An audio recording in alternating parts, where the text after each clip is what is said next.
Vamos com a terceira e última palestra da noite programada, a mobilidade elétrica como força propulsora do novo paradigma dos sistemas elétricos de potência, com Kristi Kaminsky-Kister, pesquisadora da área de sistemas elétricos do LACTEC. Kristi Kaminsky-Kister possui graduação em Engenharia Elétrica pela Universidade Tecnológica Federal do Paraná, 2006, mestrado em Energias Renováveis pela Carl von Ossietzky Universität Oldenburg, Alemanha, 2013, tem experiência na área de geração de energia, tendo atuado com implantação, operação e manutenção de usinas hidrelétricas. Trabalhou com integração à rede para projetos eólicos e com análise de participação da energia eólica no mercado de reserva operativa da rede elétrica. Atualmente é pesquisadora da área de sistemas elétricos do LACTEC, atuando nos grupos de pesquisa de alta tensão e de sistemas de energia com soluções de energias renováveis para a rede elétrica e para sistemas isolados no Brasil. Por favor, engenheira Kristi, venha ao palco e a palavra é sua para a sua palestra a partir desse momento. Boa noite a todos. Agradeço primeiramente ao IEP a oportunidade de estar aqui para a gente explorar um tema tão interessante. Agradeço aí na pessoa do presidente, professor José Rodolfo de Lacerda. Bom, vamos conversar um pouquinho hoje sobre a mobilidade elétrica e a rede elétrica do futuro. Primeiramente, queria falar um pouquinho sobre o LACTEC. Então, nós somos uma instituição privada, sem fins lucrativos, há quase 60 anos atuando no mercado de inovação e desenvolvimento de tecnologia. Temos 6 unidades entre Curitiba e agora, novidade, em Salvador, na Bahia. Nós atuamos, então, aí, na área de pesquisa, desenvolvimento e inovação, serviços tecnológicos, ensaios e análises laboratoriais e ensino especializado dentro das mais diversas áreas de engenharia. Eu sou engenheira eletricista e atuo na área de sistemas elétricos do LACTEC. Então, eu vim aqui hoje para falar sobre a rede elétrica do futuro. E muitos dos conceitos dos quais eu vou trazer aqui já foram brilhantemente expostos aí pelo engenheiro Júlio, da Copel, que também trouxe muitos conceitos desse tema. Só que a gente vai falar da rede elétrica do futuro e como que a gente vai e como que a mobilidade elétrica vai nos levar até lá. Então, primeiramente, para começar a falar, a gente vai fazer uma visita, um passeio na história do veículo elétrico e como que a gente vai chegar, através dele, nas redes elétricas do futuro. Então, a história do carro elétrico. No começo do século XIX, são inventados, então, as primeiras carruagens sem cavalo, que era o nome dos carros até então. No final do século XIX, um bom tempo depois, surgem principalmente em paralelo, dois tipos de carruagem sem cavalo, ou 2 carros motorizados. Um carro com motor elétrico já, e outro a combustão interna. E esses 2 carros passam a ser comercializados, então. O carro elétrico, ele gozou de uma popularidade relativamente grande nessa época, porque, ao contrário do motor a combustão interna, ele era um carro fácil de dirigir e confortável. O motor a combustão interna, você tinha que girar a manivela para dar partida, né? Força braçal lá para trocar marcha. Então, particularmente por causa disso, ele tinha um apelo forte com as mulheres, né? Até como a gente vê aqui nessa foto, da minha tataravó aí dirigindo um carro elétrico, brincadeira. E aí carregando o carro elétrico. Aí a gente pensa, como que esses carros eram carregados nessa época, né? Então, aqui, uma foto do que eram chamados os estábulos elétricos, de locais de carregamento dos carros elétricos. A gente pode notar aqui, interessante, que essa lâmpada acesa ali em cima é uma válvula de mercúrio. Ela já é um sistema de retificação da corrente, porque nessa época o George Westinghouse já tinha vencido a guerra das correntes e o sistema elétrico nessa época já era em corrente alternada. Então, e é interessante notar também o nome, né? Estábulos elétricos e carruagem sem cavalo, e como essa herança, né, de nomenclatura fica até hoje, porque até hoje a gente mede potência de carros em cavalos. Então, no começo do século XX, o carro elétrico começa a entrar em declínio, principalmente por dois motivos. Um deles, ironicamente, foi a invenção da partida elétrica para o carro a combustão interna, que ele facilitou muito a vida do carro a combustão interna.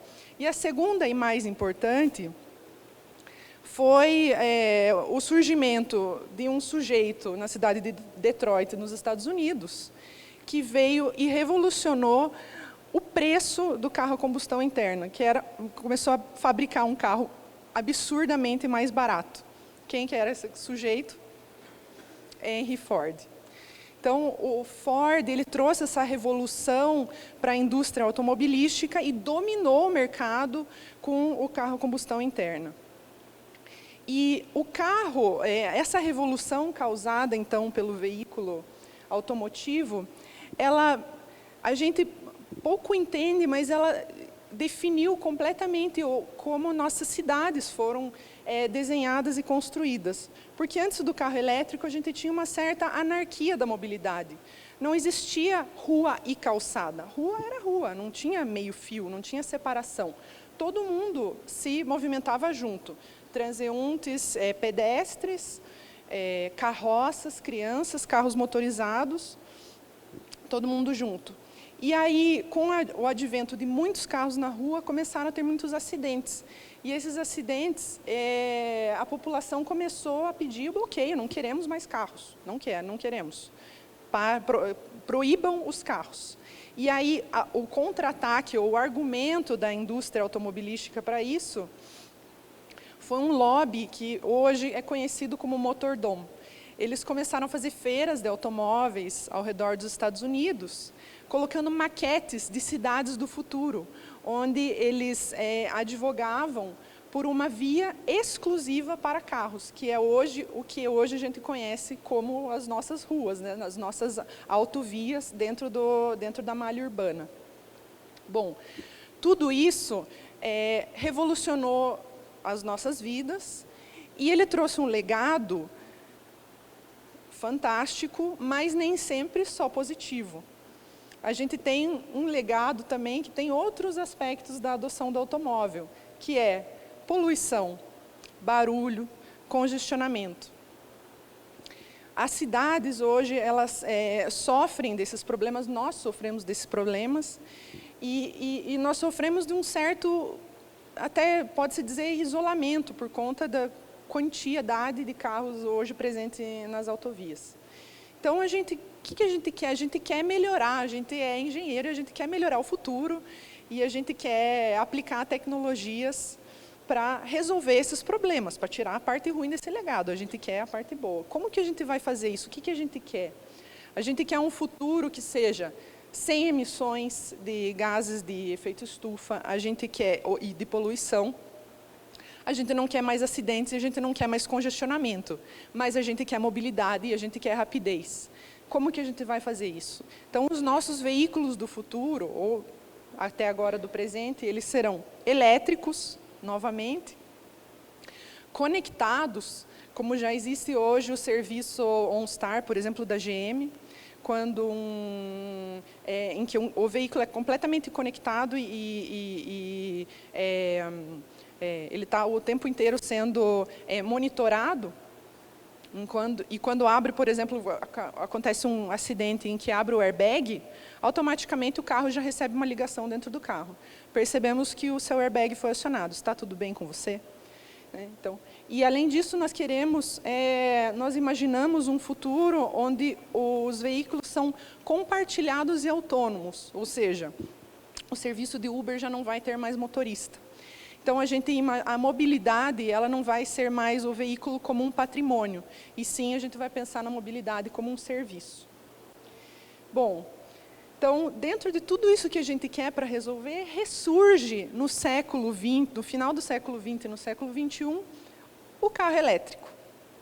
Então, dentro de todo esse contexto de pico de petróleo, aquecimento global, a própria crise de 2008 que causou um desejo do consumidor por carros mais eficientes e mais econômicos. A Europa puxou isso, mas o mundo inteiro acompanha legislações mais restritivas em termos de emissões.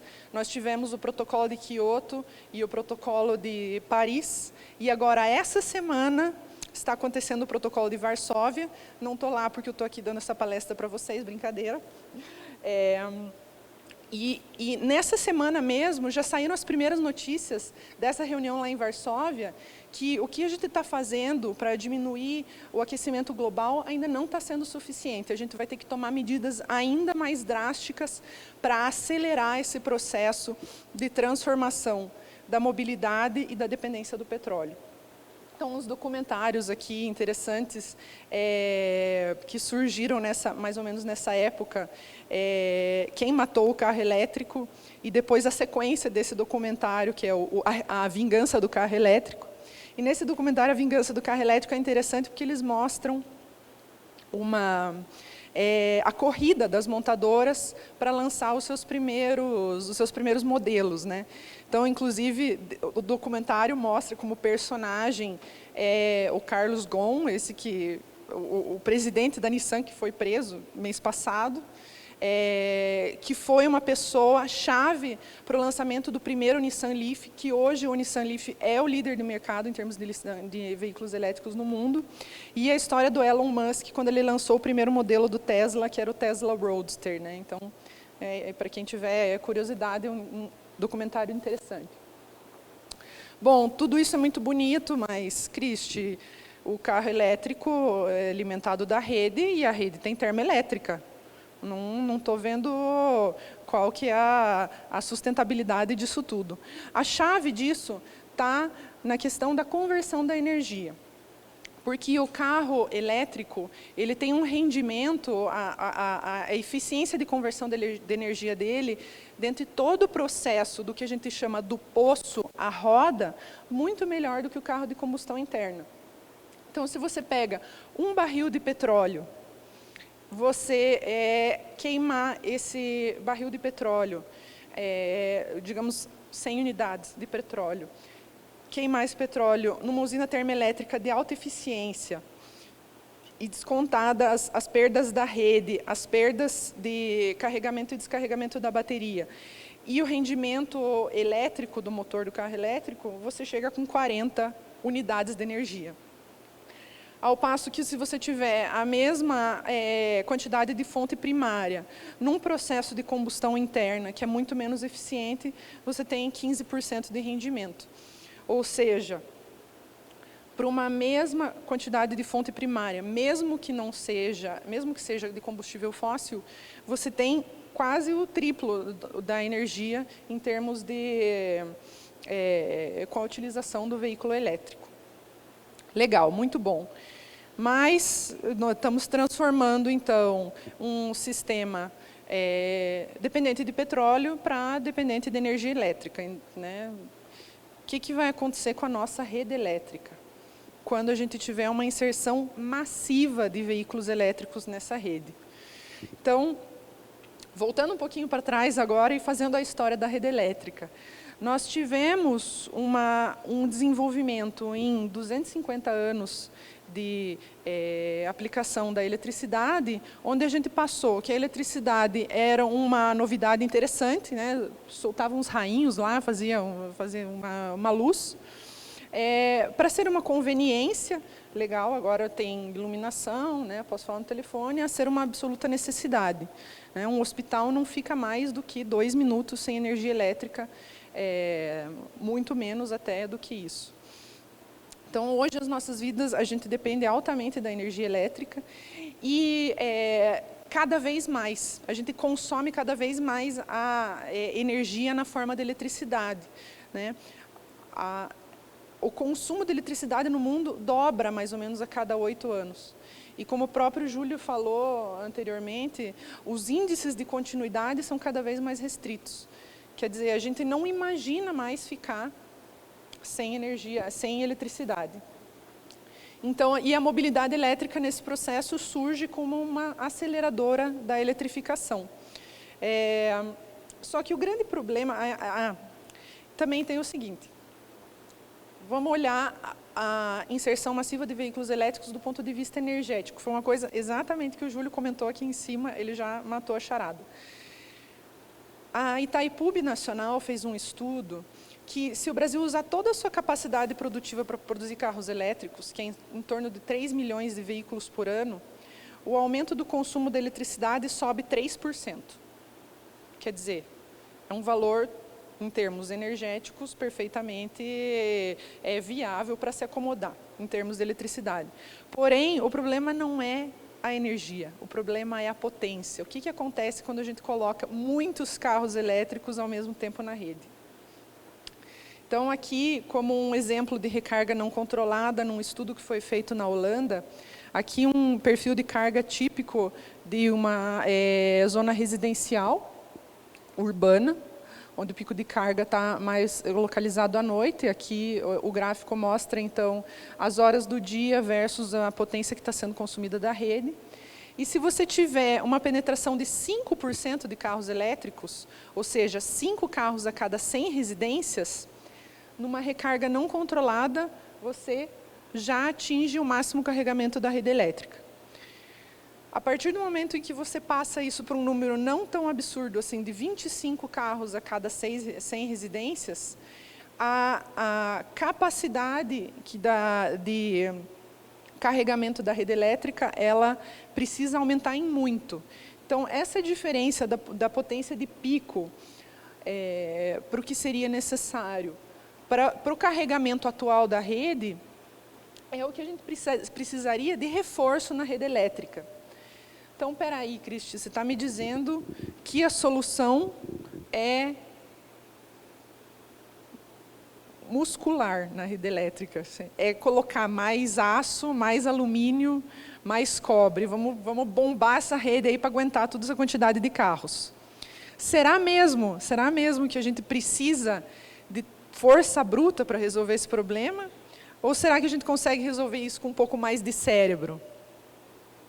E aí que entram as redes elétricas inteligentes. Estava demorando para falar em smart grid, né? Todo engenheiro eletricista que fala de rede do futuro chega no paradigma da smart grid. Então, a eletrificação de tudo, ela vem acompanhada de outras tendências que serão fortes impulsionadoras das mudanças na rede elétrica. Essas tendências são as seguintes: quanto mais energia a gente precisa pensar que a gente deve buscar essas energias de forma limpa e sustentável. Então, nós temos uma transição para fontes renováveis de energia. E, além disso, a gente tem a descentralização da geração, que é a geração distribuída, porque com tanta eletricidade sendo consumida, só faz sentido se a gente produzir a energia perto de onde está sendo consumida. Só que, do jeito que as nossas redes são hoje, isso traz uma série de problemas.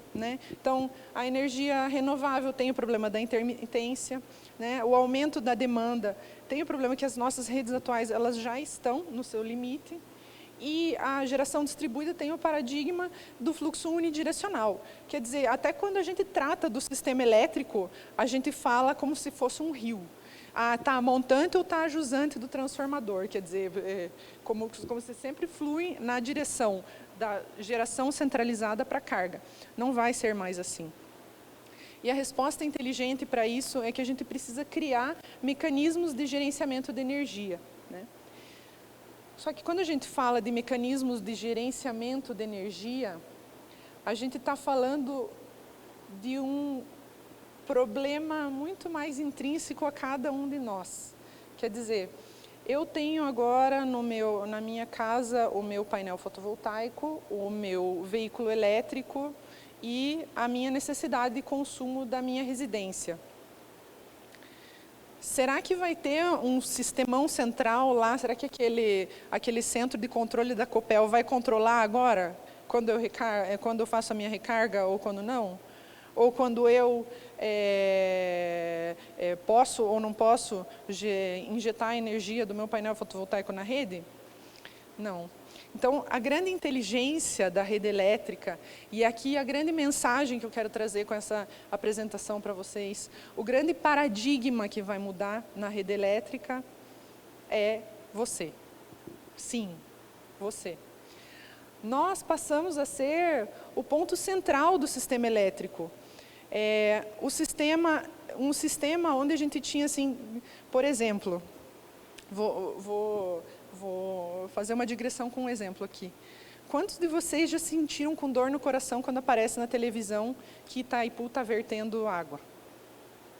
E aí a gente pensa assim, está vertendo água por excesso de energia ou agora, no novo paradigma, está vertendo água por falta de consumo? Se eu pensar assim, puxa, se eu soubesse que ia verter água, eu tinha consumido mais. Ou eu tinha aproveitado para carregar meu carro elétrico, um pouquinho mais barato, né? Então, cada um de nós, dentro desse sistema, esse sistema passa a ser centrado num agente que não é mais um consumidor passivo, né? A gente passa a ser um agente prosumidor, que tanto produz quanto consome energia de maneira flexível. Então, a gente passa de um sistema centralizado para um sistema totalmente descentralizado. E cada agente prosumidor, ele é um recurso energético distribuído, até também um conceito que o meu colega trouxe na apresentação anterior. E o mais interessante disso tudo é que o recurso energético distribuído não é só a geração distribuída, não é só o armazenamento de energia. O recurso energético distribuído também é a flexibilidade do consumo. Porque quando eu tenho a flexibilidade de postergar a recarga do meu veículo para um momento onde é mais interessante para o sistema elétrico, eu passo a ter um poder e uma influência sobre a operação desse sistema que até então não existia, né? Então, o veículo elétrico, além de ser um consumo flexível de energia, ele passa a ser um agente na operação da rede, como a gente tem o conceito do veículo para a rede, né? Então, aqui, a própria Nissan, eu copiei esse slide da Nissan, que fala Power to the people, o poder para as pessoas. Nós temos uma rede onde o veículo elétrico passa a contribuir para a operação desse sistema em momentos de congestionamento de carga, em momentos de suporte à tensão ou resposta à frequência, para melhorar a confiabilidade e a qualidade de serviço do sistema elétrico. E é claro que vai ter que existir alguma forma de compensação por isso, né? Então, como que a gente pode imaginar um sistema onde antes era fácil controlar? 1, 2, 3 usinas centralizadas, um sistema de transmissão e distribuição, e uma distribuição na ponta completamente passiva, né? Sendo que quem responde é sempre a geração. E agora, milhões de unidades de baterias, de carros, de tetos solares e tudo mais. Como é que a gente orquestra tudo isso para funcionar num sistema funcional? A inspiração vem da internet, quem sabe, porque a internet já funciona assim. Milhões de usuários interagindo e colaborando entre si, num sistema complexo de uma rede de redes, com comportamento emergente, ou seja, uma inteligência que surge da interação entre cada agente entre si, né? Só que a parte fascinante de estudar a eletricidade é que a eletricidade ela é diferente da informação. A natureza dela não permite que a gente possa copiar exatamente o modelo da internet para fazer todo esse orquestramento de todos esses agentes numa rede interconectada, né? Primeiro, porque a eletricidade é uma commodity de fluxo, eu não consigo entregar a eletricidade em blocos.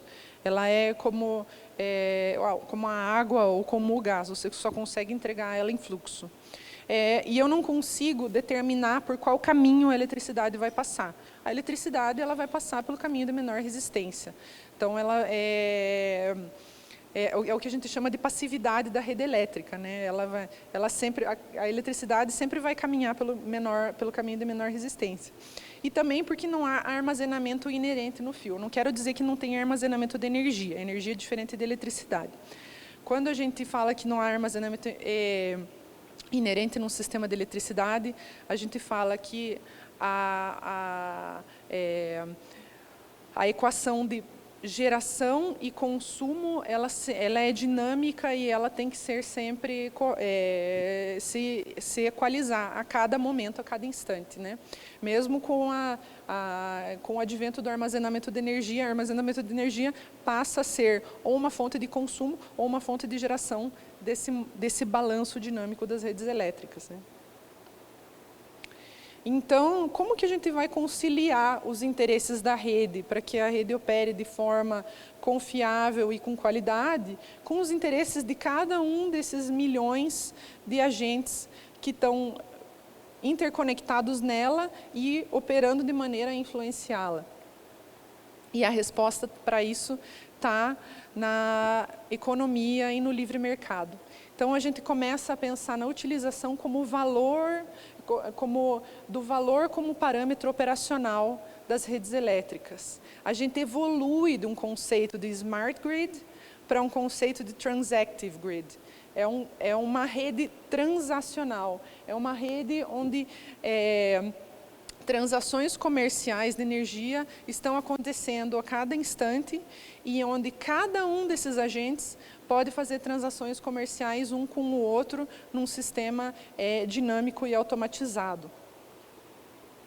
Nossa, Cristi, mas isso está me dando um nó na cabeça. Então, quer dizer que agora eu vou ter um app de energia, eu vou ter que ficar comprando e vendendo cada momento a energia que eu vou consumir na minha casa.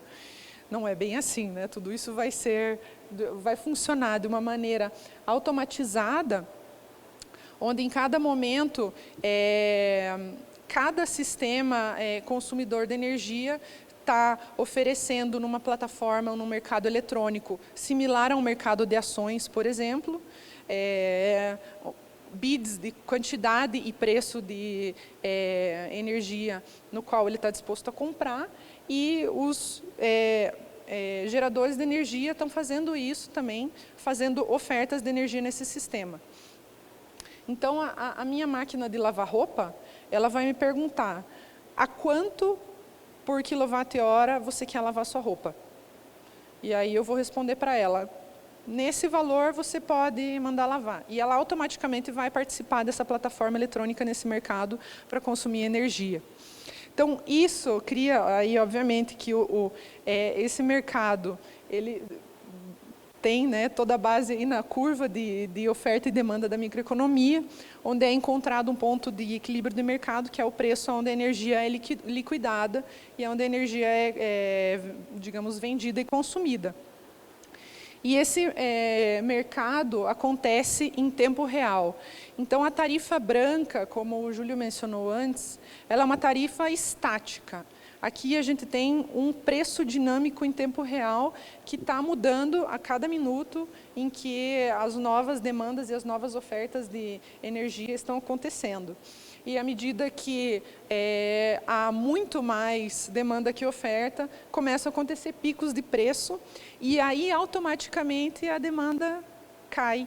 E o sistema elétrico se autorregula em termos de congestionamento de rede e funcionamento e carregamento de redes elétricas. Então, é assim que a gente vai conseguir no futuro balancear tudo isso. Nada disso vai acontecer sem a transformação digital, que é a base para a qual tudo isso vai acontecer. Então, a gente está falando de um carro elétrico que está analisando a todo tempo o valor da energia para saber se ele vai descarregar um pouquinho a bateria, sabendo que você vai precisar de uma autonomia X depois para voltar para casa, ou do meu ar-condicionado, se eu deixo ele gelar mais um pouquinho agora, aproveita que a energia está um pouco mais barata. Então, cada um desses equipamentos, ele vai ter que ter uma conexão na rede, que é o que a gente chama hoje de internet das coisas. E não só isso, é uma conexão, é uma comunicação de duas vias. Não é mais apenas um recebimento de informação. Então, ali do meu lado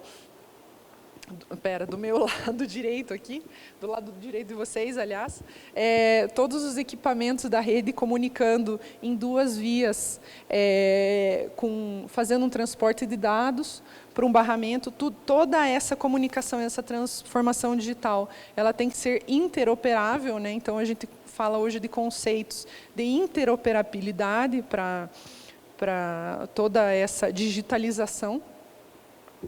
E tudo isso vai permitir a aplicação de conceitos como Analytics, Big Data, inteligência artificial e um sistema elétrico que é muito mais inteligente do que a gente já pôde imaginar.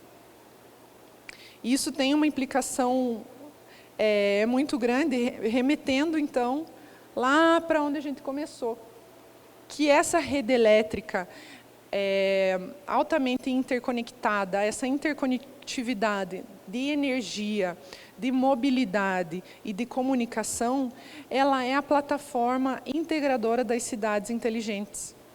E aqui a gente começa a ver os efeitos dessa rede inteligente como benefícios para a sociedade, em termos de descarbonização, menos poluição, e uma integração de todos os tipos de serviços fornecidos no meio urbano.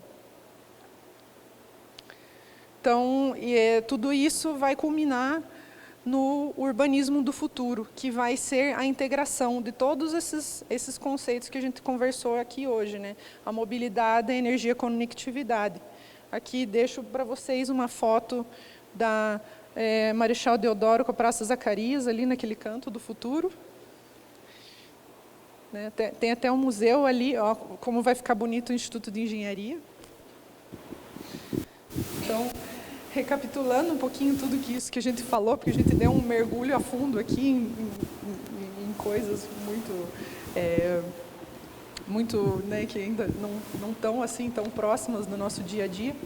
Então, a gente viu a evolução da mobilidade e a sua transição para a sustentabilidade, todo o desafio que a eletrificação da mobilidade traz ao suprimento da energia elétrica e as mudanças tecnológicas que vão ser necessárias e que estão causando todo esse novo paradigma do sistema elétrico, que é o centro do sistema elétrico, passamos a ser nós, os agentes prosumidores, e o sistema elétrico, então, ele passa a ser regido pelo mercado em toda a sua infraestrutura, não só mais longe lá no centro de geração centralizado. E o valor passa a ser o principal parâmetro operacional. Tudo isso deve ser possibilitado pela transformação digital, sem a qual nada disso pode acontecer. E aí a gente tem a mobilidade e a energia integrados na cidade do futuro. Para finalizar, eu vou mostrar aqui mais alguns slides a título de curiosidade, com a mensagem que eu queria passar, de dizer que o futuro não é um lugar onde estamos indo, e sim aquilo que estamos criando. E ele está muito mais próximo do que a gente imagina. Então, aí alguns conceitos legais para a gente olhar. Esse é o Audi A-Con, é o primeiro modelo da Audi que está sendo desenvolvido completamente autônomo. Vocês podem perceber que dentro do carro já não tem nem mais direção, volante, nada disso. Aqui os modelos de drones tripulados da Airbus, elétricos, e também um modelo de avião elétrico sendo desenvolvido, aí uma ideia, né, de veículo elétrico aéreo. E, por último, a primeira corrida automobilística totalmente autônoma do mundo, a RoboRace. Quem está desenvolvendo, quem é o empresário que está desenvolvendo isso é um brasileiro, que é um piloto da Fórmula E, se chama Lucas de Grassi. E ele já está fases, tem vídeos muito legais no YouTube, quem se interessar por isso também, ele já está em fases avançadas de desenvolvimento de 2 tipos de carro. Esse que é o carro totalmente autônomo, e também tem um segundo carro que ele é autônomo, mas ele pode ser tripulado, que ele vai permitir aí experiências de pilotos, de pilotagem para não pilotos, né, dentro de um carro de automobilismo. Então, me ponho à disposição para perguntas. Muito obrigada.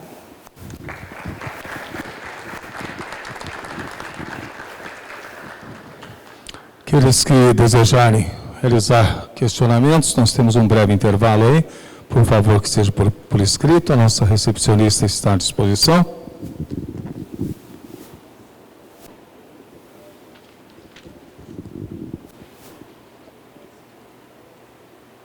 Como podemos ter garantia de que as baterias tenham durabilidade adequada? O meu notebook cada vez fica menos tempo fora da tomada. Bom, as baterias, elas têm essa limitação, no sentido de que elas têm uma vida útil. A vida útil delas é, infelizmente, limitada, né? Apesar de todo o desenvolvimento tecnológico que está existindo nessa área do conhecimento, isso sempre vai ser uma limitação. A bateria tem uma limitação de energia, ponto. Ela tem, né? Como que a gente vai? A questão é como que a gente vai usar isso a nosso favor. Então, o carro elétrico, ele tem uma bateria de em torno de 60, um carro comum, né, desses normais vendidos agora em modelos comerciais, uma bateria de em torno de 60 kWh. 60 kWh é uma capacidade bastante grande de energia no sentido do nosso uso residencial, por exemplo. É uma bateria que dá para alimentar uma casa de família até 3 ou 4 dias, né? Então, o carro elétrico, ele deixa de ser viável quando essa bateria atinge 80% da sua autonomia na vida útil. Então, quer dizer, ela começa com uma vida útil de 60 kWh e ela diminui para 80% desses 60 kWh, e a partir desse momento ela já não serve mais para mobilidade elétrica. Mas ela ainda tem, sei lá, 48, 50 kWh de energia, então ela pode ser usada por uma segunda vida para apoio da operação do sistema elétrico, né? Então, essa seria digamos assim, uma alternativa a essa limitação, mas realmente não tem outro jeito. Existem pesquisas, as baterias vão melhorar certamente, mas elas sempre vão ter uma limitação. Mais algum questionamento? Uma última questão? Sem questões? Tudo esclarecido, então. Muito obrigado. Eu convido neste momento para que proceda certificado de participação e apresentação no nosso evento nesta noite. Nós chamamos ao palco o nosso diretor administrativo do IEP, José Carlos Dias Lopes, para que faça as honras à palestrante engenheira Cristi Kister.